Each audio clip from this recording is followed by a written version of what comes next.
Topic AGM by CS Ankita Agarwal.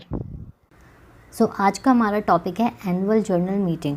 ये हमारे कौन से सेक्शन में है? Section 96 of companies act 2013। Every company except OPC is required to hold AGM every year. हर एक कंपनी को होल्ड करनी है AGM। ये एक बहुत इम्पॉर्टेंट एनुअल इवेंट होता है, ठीक है। इम्पॉर्टेंस जो AGM की है, it arises out of the nature of business transacted, ठीक है। अब हमें पता है हमारे दो टाइप के बिजनेसेस होते हैं। एक होता है हमारा ऑर्डिनरी बिजनेस और एक होता है हमारा स्पेशल बिजनेस। ऑर्डिनरी बिजनेस जो होता है वो 4 कैटेगरीज बेसिकली हैं, 4 ट्रांजैक्शंस हैं ऐसी जो हर साल AGM में होती ही होती हैं, ठीक है। अब वो कौन सी होती हैं? तो सबसे पहला जो होता है वो होता है आपका adoption, consideration and adoption of financial statements. Second, declaration of any dividend, appointment of directors in place of those retiring and appointment of and fixing of remuneration of the directors. ये बेसिकली 4 ऐसी transactions हैं जो हर साल होनी ही होनी है by way of passing OR। तो ये ऑर्डिनरी बिजनेस कहलाता है। इसके अलावा जो भी अदर बिजनेस ट्रांजैक्ट होगा that will fall under the category of special business, ठीक है। और उसके साथ क्या जाएगी? हमारी एक्सप्लेनेटरी स्टेटमेंट जाएगी। Now holding of annual journal meeting, इसको होल्ड करने का क्राइटेरिया क्या है एज पर लॉ? सबसे पहला तो मैंने आपको बताया it should be held once in each calendar year. Second, जो हमारी फर्स्ट AGM होगी ना, should be held within 9 months from the closing of the first financial year. अब समझो एग्जाम्पल के साथ, एक कंपनी है XYZ लिमिटेड, ठीक है। अगर वो नवंबर 2020 में इनकॉर्पोरेट हुई है तो उसका जो फाइनेंशियल ईयर होगा, first financial year in which it has been incorporated, वो कब एंड होगा? वो होगा मार्च 21 में, ठीक है। उसके बाद हम 9 months काउंट करेंगे तो हमारा क्या आएगा? अप्रैल, मई, जून, जुलाई, अगस्त, सितंबर, अक्टूबर, नवंबर, दिसंबर। ये हमारे दिसंबर 21 में जाकर 9 months कंप्लीट होंगे। इस बीच में, इस ड्यूरेशन में आपको AGM कंडक्ट करनी है, होल्ड करनी है, ठीक है। तो इससे क्या हमें पता चलता है? इससे हमें ये पता चलता है कि इट इज़ नॉट नेसेसरली कि जिस ईयर में वो इनकॉर्पोरेट हुई है उसमें आप करो। ये एक एक्सेप्शन है, बिकॉज उसमें कंडक्ट हो भी नहीं सकती। 3 महीने में, 2 महीने में आप क्या दिखा दोगे, ठीक है।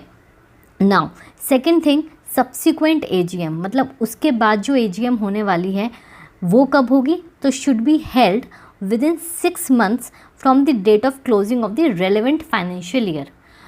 तो देखो, अगर आपने ये एंड करी, ठीक है, मार्च 22 में, तो उसके बाद 6 months के अंदर अंदर जो आपकी दूसरी AGM है वो कंप्लीट हो जानी चाहिए, होल्ड हो जानी चाहिए, कंडक्ट हो जानी चाहिए। तो हमारा कौन सा मंथ आया? सितंबर 22।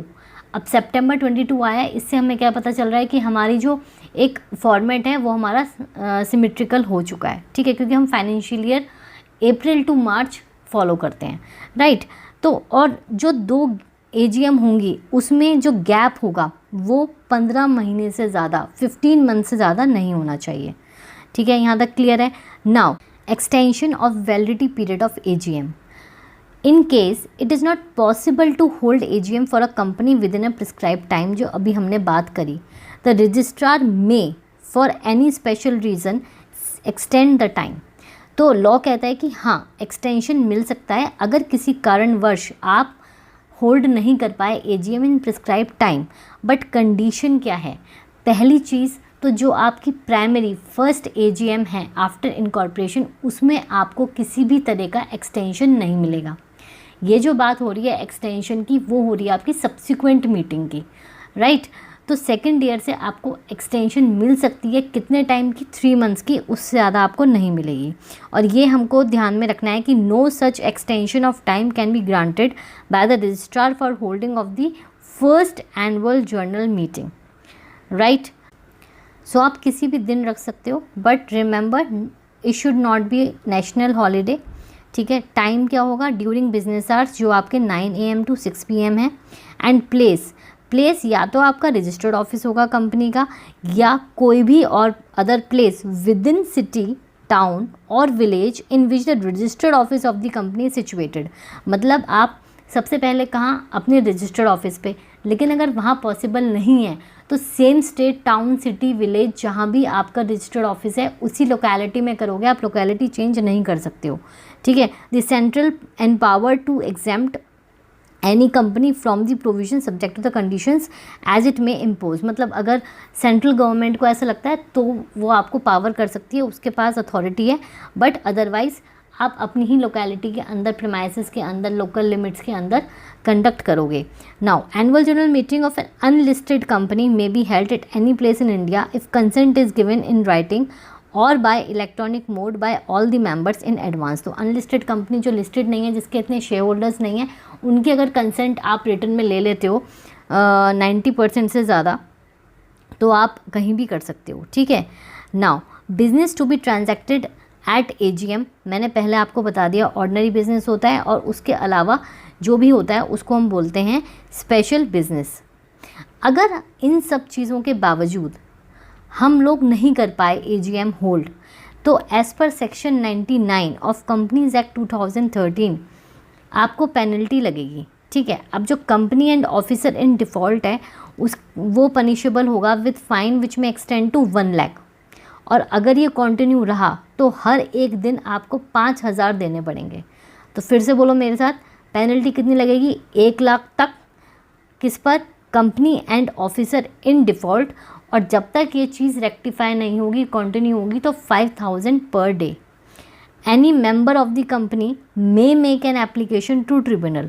अब भाई कंपनी को तो होश नहीं है कि वो एनुअल जनरल मीटिंग करे, बट कोई उस कंपनी का मेंबर है जिसको लग रहा है कि नहीं यार AGM होनी ज़रूरी है, क्यों नहीं कंडक्ट हुई, तो ऐसा प्रोविज़न दिया हुआ है लॉ में कि any member of the company may make an application to tribunal to call और direct calling of AGM of the company and give such ancillary direction as the tribunal thinks fit. Such directions may include a direction that one member of a company present in person or by proxy shall deem to constitute a meeting। तो एक बंदा भी meeting constitute कर सकता है और tribunal के directions के हिसाब से उसको करना पड़ेगा, ठीक है। अब वैलिड जर्नल मीटिंग होती क्या है? तो उसमें बेसिकली हमारी 3-4 चीज़ें जो हमें बहुत ध्यान में रखनी है कि वो प्रॉपर्ली कन्वीन्ड होनी चाहिए, प्रॉपर्ली कॉन्स्टिट्यूटेड होनी चाहिए, प्रॉपर्ली कंडक्टेड होनी चाहिए, ठीक है। ये 3 चीज़ें हमें बहुत ध्यान रखनी है।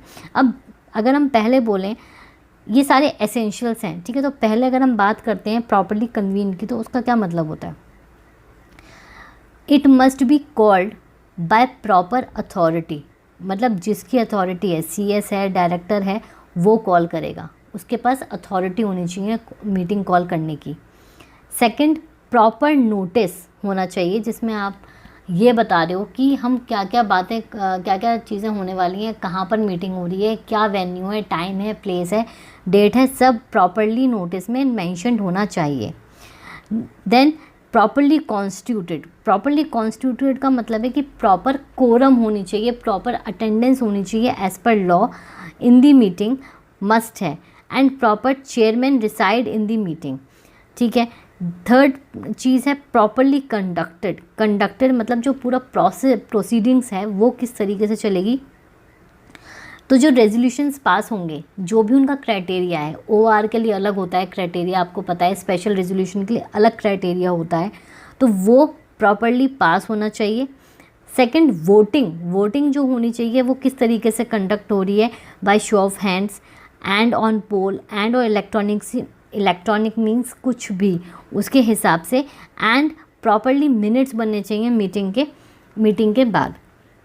तो ये सारी चीज़ें हैं in respect of AGM। Basically a meeting which is to be conducted between 2 AGMs। जैसे कि हमें पता है AGM एक बहुत ही इम्पॉर्टेंट एनुअल इवेंट होता है, बट ऐसा भी तो हो सकता है कि बीच में कोई ऐसे डिसीजंस कंपनी को लेने हैं या शेयर होल्डर्स को लेने हैं जहाँ पर हम वेट नहीं कर सकते दूसरी जनरल मीटिंग के होने का। तो उस केस में जब 2 AGM के बीच में एमरजेंसी में आपको मीटिंग करनी होती है, डिसीजंस लेने होते हैं, अप्रूवल लेनी होती है शेयर होल्डर्स की, तो वहाँ पर हम एज़ पर सेक्शन 100 हम EGM कंडक्ट करते हैं। नाउ जो भी इसमें बिजनेसेस ट्रांजैक्ट होंगे that will fall into the category of special businesses, right. अब ये किन किन तरीक़ों से हो सकता है? So calling of EGM can be done by first board of directors बुला सकते हैं, सेकंड बोर्ड ऑफ डायरेक्टर्स ही बुलाएंगे but on request made by shareholders जिनको हम कहते हैं रिक्यूजनिस्ट्स, ठीक है। देन रिक्यूजनिस्ट देमसेल्स मतलब शेयर होल्डर्स खुद ही बुला लें। Fourth and final bye tribunal, right.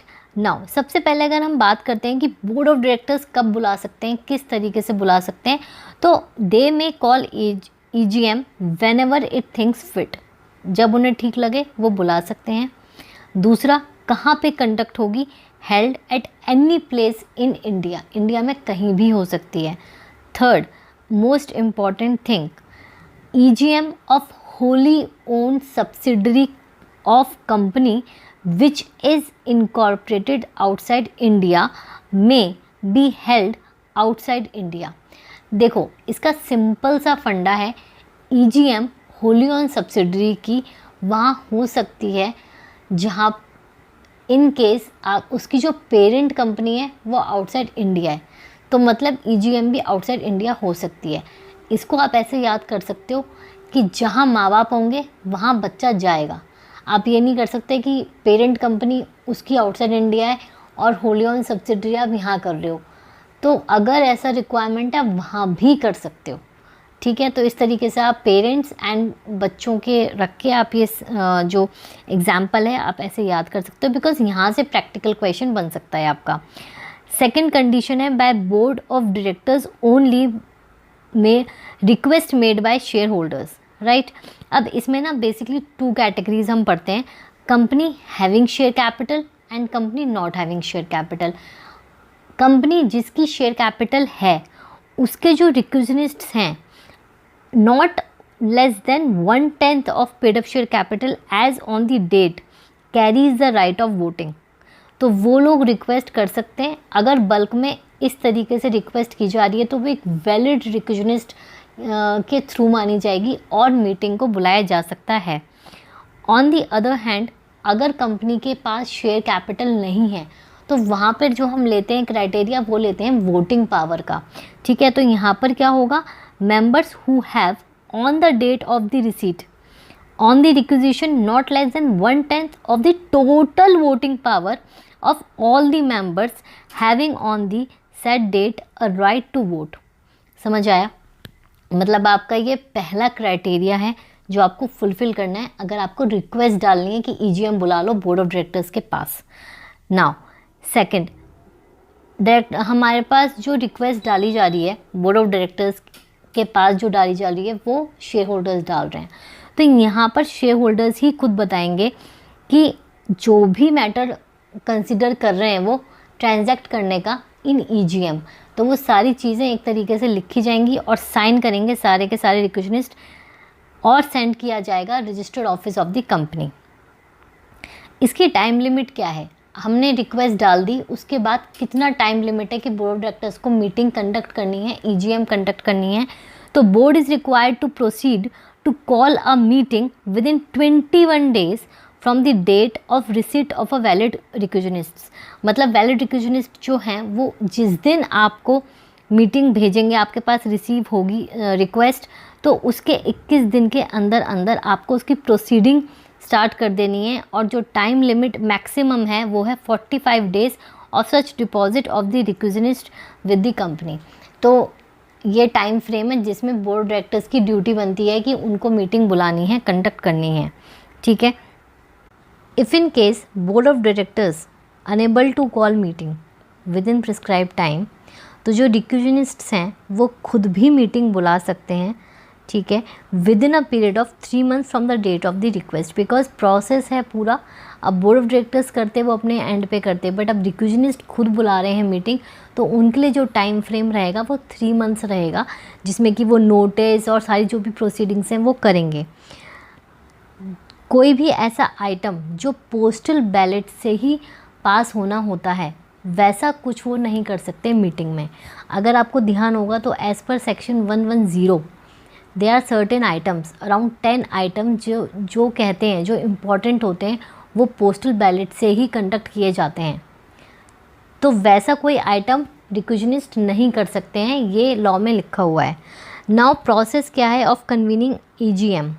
EGM में सबसे पहले जाता है बेटा आपका नोटिस, ठीक है। नोटिस जाएगा तो उसमें हमें एक चीज़ ध्यान रखनी है, क्योंकि हमने बोला है कि ये ईजीएम है और उसमें जितने भी बिजनेसेस ट्रांजैक्ट होने वाले हैं that will fall into the category of special businesses, right. अब स्पेशल बिजनेस के साथ तो हमें पता है कि एक्सप्लेनेटरी स्टेटमेंट जाती है एज़ पर सेक्शन 102, बट यहाँ पे ऐसा नहीं होगा। अगर सिर्फ और सिर्फ इन दिस कैटेगरी जहाँ पे रिक्विजनिस्ट खुद बुला रहे हैं meeting, when board is unable to call, ठीक है, तो यहाँ पर आप ध्यान रखना है कि स्पेशल बिजनेस है तब भी नोटिस के साथ एक्सप्लेनेटरी स्टेटमेंट नहीं जाएगी। ये एक इम्पॉर्टेंट चीज़ है जहाँ से आपका क्वेश्चन फ्रेम हो सकता है, बट आपको ये चीज़ ध्यान रखनी है, ठीक है। नाउ नोटिस सबसे पहले जाएगा, तो नोटिस कैसे जाएगा? इन राइटिंग और थ्रू इलेक्ट्रॉनिक मोड। टाइम वही रहेगा 21 क्लियर डेज। जो भी खर्चा इन सब चीज़ों में होगा उसका सब कुछ जो है रिम्बर्स होगा, ठीक है, to the requisitionists. Quorum, if quorum is not present within half an hour from the time appointed for holding a meeting, the meeting shall stand cancelled। ये adjourn नहीं होगी, ये कैंसिल हो जाएगी, बिकॉज ये जो काम है ये कंपनी का काम है, बोर्ड ऑफ डायरेक्टर्स का काम है, रिक्विजनिस्ट का काम नहीं है, तो वो वहीं पर वहीं कैंसिल हो जाएगी अगर कोरम आपकी प्रेजेंट नहीं हुई तो। अब नोटिस जो है सारे के सारे रिक्विजनिस्ट हैं वो साइन करेंगे और एक बंदा जो होगा उनके बिहाफ पे ऑथराइज रहेगा। No need to annex explanatory statement, वो मैंने आपको बता दी in case of EGM by requisitionists. Last, serving of notice. आप जो भी मेंबर्स रजिस्टर में रजिस्टर्ड हैं उनको आप नोटिस भेज दोगे। अब भेजोगे कैसे?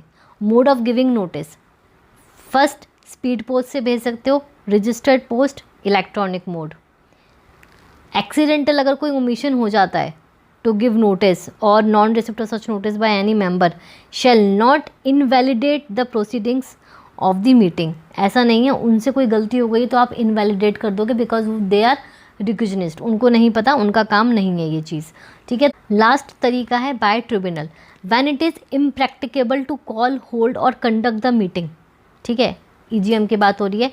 देन ट्रिब्यूनल में दो तरीके से मीटिंग बुला सकता है, या तो वो खुद ही बुला लेगा सुओ मोटो, या फिर वो एप्लीकेशन देगा किसको? कंपनी के डायरेक्टर को या फिर मेंबर को, जो वोट कर सकता है उन दोनों को एप्लीकेशन देगा, डायरेक्ट करेगा कि मीटिंग किस तरीके से करनी है, जैसे भी उसको ठीक लगता है ट्रिब्यूनल को। Then such directions may include a direction that one member of the company present in person और by proxy shall deem to constitute a meeting, तो वो बंदा भी मीटिंग कंडक्ट कर सकता है। ये आपका पूरा का पूरा रहा ईजीएम।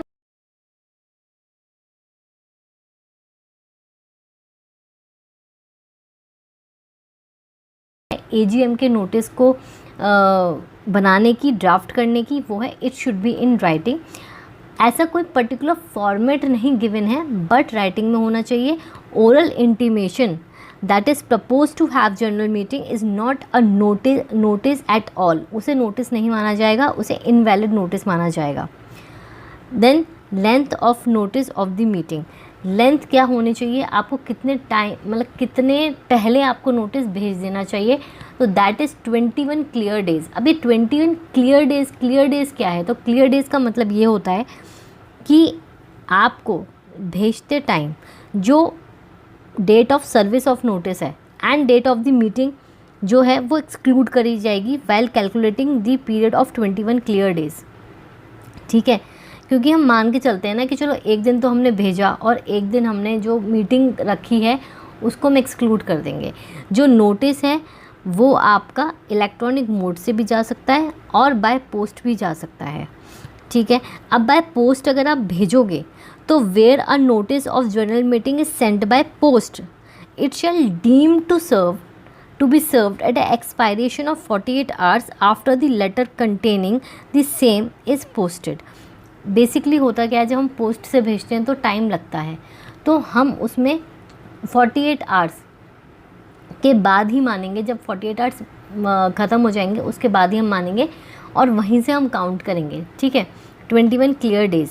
नाउ ये जो 21 क्लियर डेज़ वाली रिक्वायरमेंट है वो सबके साथ है, बट एक कंपनी एक्सक्लूड होती है, that is section 8 company. Section 8 company में आप 21 क्लियर डेज़ की जगह, instead of 21 clear days, the company required to have 14 days clear notice, ठीक है। तो 14 डेज़ भी हो सकता है सेक्शन 8 कंपनी।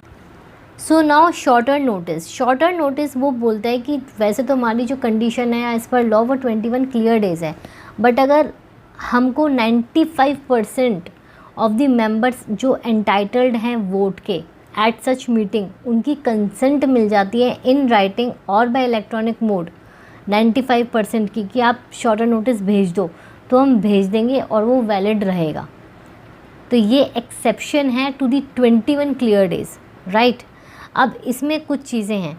सबसे पहले इसमें 2 कैटेगरीज़ हैं। एक है एजीएम। एजीएम में तो हमारा क्लियर कट लिखा हुआ है कि 95% ऑफ मेंबर्स हैं वो एंटाइटल्ड टू वोट, हमें उनकी कंसेंट चाहिए इन राइटिंग। दूसरा है in case of any other annual general meeting by members of the company. उस केस में बेसिकली अगर शॉर्टर नोटिस हमें भेजना है तो हमें 2 क्राइटेरिया देखने पड़ेंगे फर्दर। एक, कंपनी के पास शेयर कैपिटल है, तो हम 95% of such part of paid up share capital of the company as gives a right to vote at the meeting, इस चीज़ को कंसिडर करेंगे। And second, if company does not have share capital then not less than 95% total voting power of power exercisable at the meeting. तो 2 criteria हैं, ठीक है। Share capital है तो पेड अप शेयर कैपिटल देखी जाएगी, और अगर नहीं है तो टोटल वोटिंग पावर देखी जाएगी। ये इतना हो गया। देन ये जो 21 क्लियर डेज़ वाला कॉन्सेप्ट है, इसके पीछे पर्पस क्या है? हमने शॉर्टर नोटिस भी बोला था, शॉर्टर नोटिस में 95% की कंसेंट ली। 21 क्लियर डेज़ का फंडा सिर्फ और सिर्फ ये है कि हमारी जो मीटिंग है उसमें हमारे बहुत सारे शेयर होल्डर्स हैं, और हर एक शेयर होल्डर को बुलाना नेसेसरी होता है। हर किसी को हमें नोटिस भेजना ही भेजना है, चाहे वो आए चाहे नहीं आए, चाहे वो आज तक नहीं आया, हमें सबको भेजना है, ये मैंडेटरी होता है, राइट। तो अब पैन इंडिया बेसिस पे है सारे शेयर होल्डर्स, उनको टाइम चाहिए, उनको एक रिक्वायर्ड टाइम चाहिए कि वो डिसीजन बना सकें। जो भी रेजोल्यूशंस आपने मेंशन किए हैं अपने नोटिस में, जो एजेंडा मेंशन किए हैं, उस पर वो एक फर्म डिसीजन बना सके पहले। तो इन सब चीज़ों के लिए टाइम चाहिए, इसलिए 21 क्लियर डेज़ का क्राइटेरिया लॉ में मेंशन्ड है for giving notice. Now 2 illustrations हैं, उनको ध्यान से सुनना। एक कंपनी है XYZ लिमिटेड, ठीक है। उसका क्या मन है कि जनरल मीटिंग का मैं शॉर्टर नोटिस ले लेती हूँ immediately after the board meeting on the same day, मतलब आज ही बोर्ड मीटिंग हुई और आज ही जनरल मीटिंग का शॉर्टर नोटिस ले लेते हैं, क्योंकि 95% की कंसेंट चाहिए राइटिंग में, वो हम कर लेंगे। अब इसमें क्या है, देखो, in such a case the consent of 95% members entitled to vote at the meeting is received, still the proxy requirements need to be complied with the company। हमें प्रॉक्सी का भी तो वहाँ पे क्राइटेरिया रखना है ना, क्योंकि हमने जो कंसेंट ली है वो 95% लोगों के लिए है। ऑन दी अदर हैंड, अगर मैं इस इलिस्ट्रेशन को थोड़ा सा मोल्ड कर दूँ और मैं ये बोलूँ कि मुझे 100% कंसेंट मिल गई है मेंबर्स की, तो क्या मैं जिस दिन मैंने बोर्ड मीटिंग रखी है उसी दिन मैं जनरल मीटिंग रख सकती हूँ?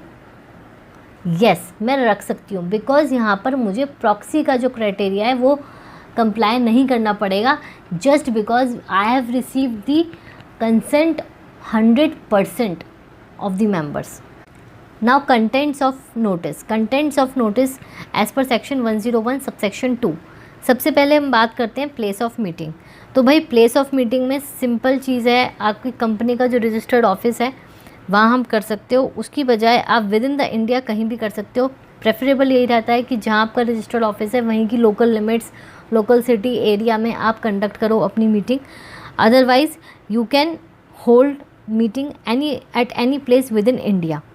Notice shall contain complete particulars of the venue of the meeting, including a route map and prominent landmark for easy location, except in the case of company in which only its directors and relatives are members, a wholly owned subsidiary.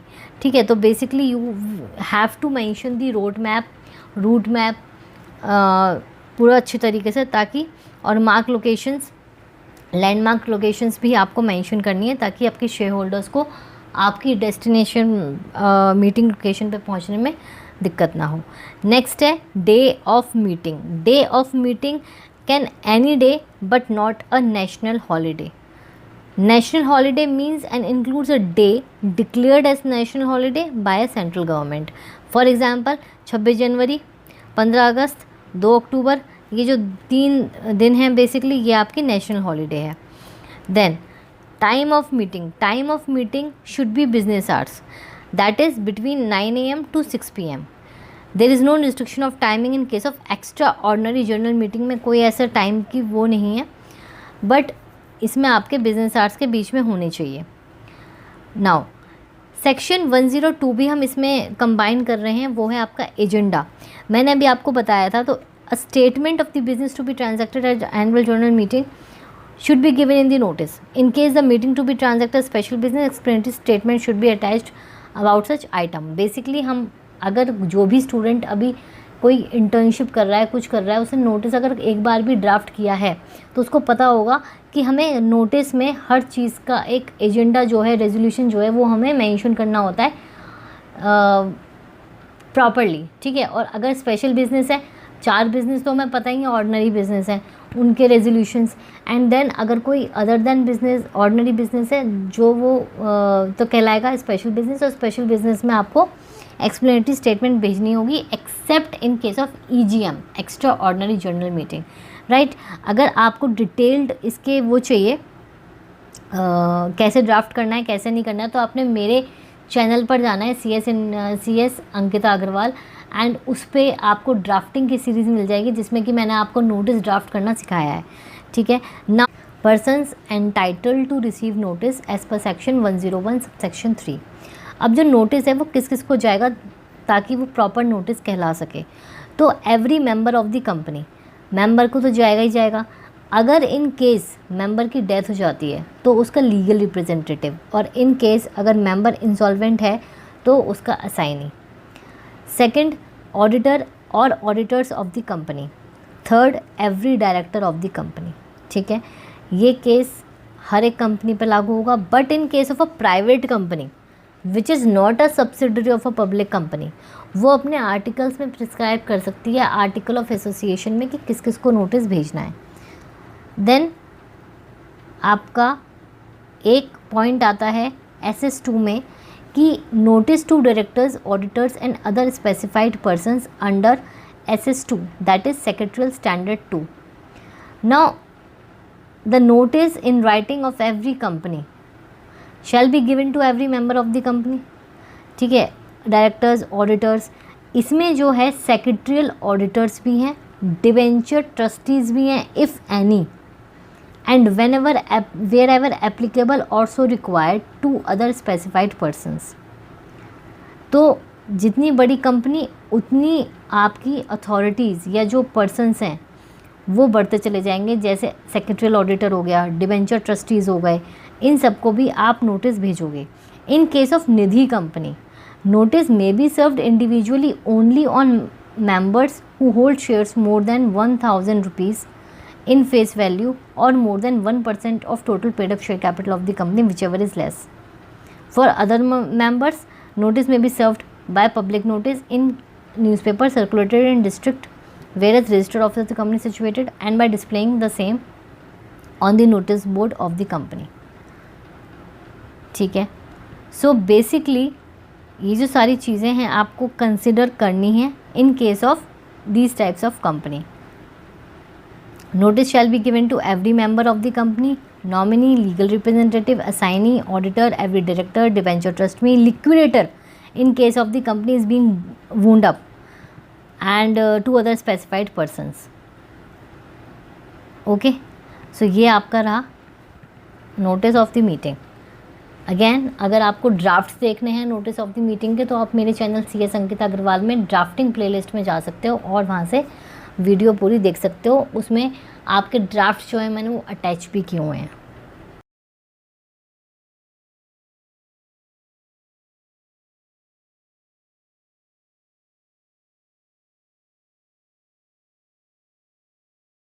the minimum number of members required to constitute a valid meeting. Further, section 103 categorise किया गया है in different two types of companies. First in case of public company and second in case of private company. Private company की अगर हम बात करते हैं तो simple 2 members personally present shall be the quorum for the meeting of a company. ठीक है. Then second in case of public company आपके जो कोरम होगी it defined on the basis of the total number of members present on the date of the meeting. Say for example in first scenario आपके अगर total number of members 1000 या 1000 से कम है तो 5 members personally present shall constitute a quorum. Second, if members are fall under the bracket of 1000 and 5000 but up to 5000 के bracket में हैं तो 15 members shall constitute a quorum, personally present होने चाहिए. And in third category if members are more than 5000 then 30 members shall constitute a meeting, personally present होने चाहिए. ठीक है. सो ये आपका कोरम कहता है in case of public company. Now according to SS2 quorum shall be present not only at the time of commencement of the meeting but also while transacting the business.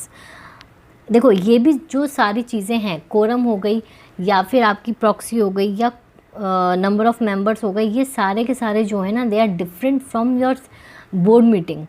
तो इसका पूरा अलग क्राइटेरिया है और जो board meeting की quorum and compliances हैं वो टोटल डिफरेंट हैं.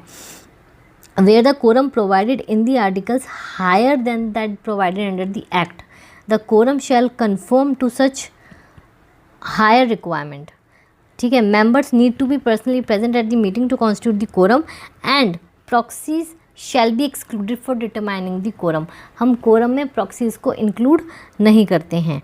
Now अब next topic is one man meeting. One man meeting क्या होती है? So it is clarified by the Department of Company Affairs, that is Ministry of Corporate Affairs, that a single member, अकेला आदमी cannot by himself constitute a quorum.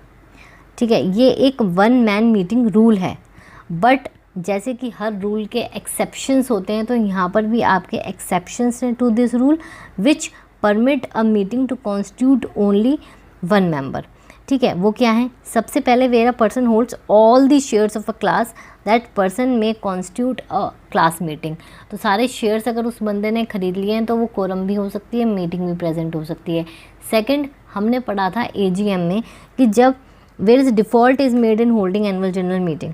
ठीक है. तो tribunal क्या कर सकता है? ऑर्डर कर सकता है to convening of the meeting may direct that one member present in person or by proxy will constitute a quorum. तो ये एक्सेप्शन है to the rule of one man meeting. अगर हम बात करते हैं कि चलो कॉन्सिक्वेंसेस क्या हैं अगर कोरम नहीं हुई. So if the quorum is not present within a half an hour from the time appointed for the holding a meeting. अब ये तो है नहीं ना हम वेट करते रहेंगे. तो लॉ ने एक क्राइटेरिया डिफाइन करा है हाफ एन आवर कि जब मीटिंग है, सपोज़ आपकी मीटिंग सुबह 9 बजे है. ठीक है. 9 बजे आपका टाइम डिसाइडेड है for conducting the annual general meeting. आप 9:30 बजे तक वेट करोगे. अगर आपकी कोरम प्रेजेंट हो जाती है तो ठीक, वरना ऑटोमेटिकली क्या हो जाएगी? वो एडजर्न हो जाएगी to the same day in the next week at the same time and place और to such other place and such other time and place as the board may determine. ठीक है. सो meeting क्या होगी? आपकी adjourn हो जाएगी. दूसरा, the meeting if called by requisitionist, जो हमने सेक्शन 100 में रिवाइज किया था, तो वहाँ पे क्या होगी? शैल स्टैंड कैंसिल्ड. ओके.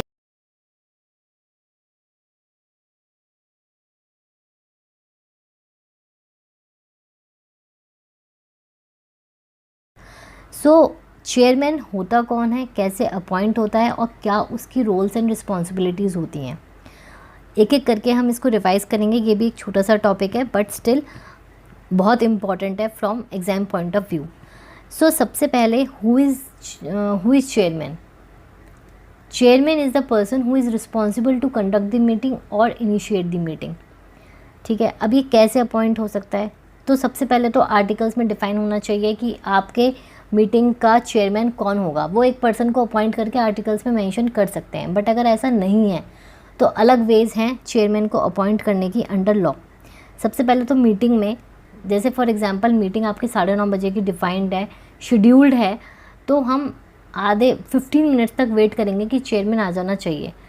अगर चेयरमैन प्रेजेंट नहीं है 15 मिनट्स तक, जो भी इंसान का नाम हमने आर्टिकल्स में मेंशन किया हुआ है, अगर वो प्रेजेंट नहीं है after 15 minutes of schedule time, तो क्या करा जाएगा, वहाँ पे जो डायरेक्टर्स प्रेजेंट हैं उसमें से एक इलेक्ट होगा एज अ चेयरमैन। अब चेयरमैन तो इलेक्ट कर लिया, but he is unwilling to conduct the business और मीटिंग, सो मेंबर्स जो अपने प्रेजेंट रहेंगे उसमें से एक इलेक्ट होगा और मीटिंग को कंडक्ट किया जाएगा। जो चेयरमैन होता है shall take the chair and conduct the meeting.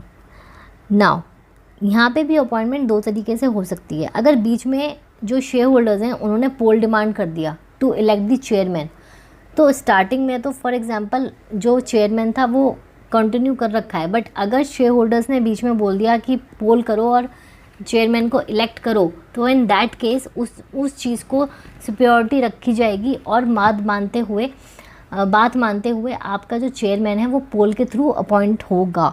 ठीक है। नाउ अदर थिंग्स क्या हैं, चेयरमैन की सोल रिस्पॉन्सिबिलिटीज़ और क्या क्या हैं, तो देखो सबसे पहले तो he will explain the objective and implications of the resolutions before they put to vote at the meeting.